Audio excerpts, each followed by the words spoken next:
তুমি যে দোষটা করছো সেটা তুমি নিজের মুখে কও। তুমি কি দোষ করছো আজকে? তোমাকে কি জন্য আজকে ধরি বান্ধা রাখাইছে?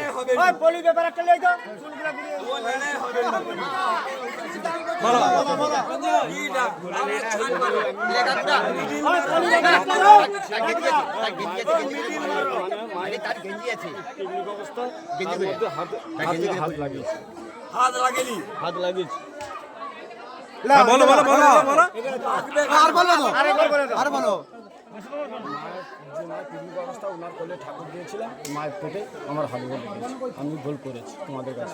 না না, তুমি যে হাত দিয়েছো কোন মানে মাইন্ডে হাত দিয়েছো সেটা বলো আগে। ঠাকুর নিয়ে এসে ওই মাইন্ডে, তাই বলে কি তোমাকে কেউ ধরা হয়েছিল? যতক্ষণ বলো না ততক্ষণ ছাড়া হবে নি। বলো বলো এবার বলো কি দোষে করছো বলো। তুমি যে এখানে দোষ করেছো এই জন্য যে তোমাকে এখানে শাস্তি দেওয়া হলো, তার জন্য এখানে কেউ দায়ী নয় তো? হ্যাঁ, সেটা নিজের মুখে বলো, হাত জোড়ো করে বলো। সেটা বলো যে আমি এখানে এত দোষ করার পর আমাকে যা বলেছে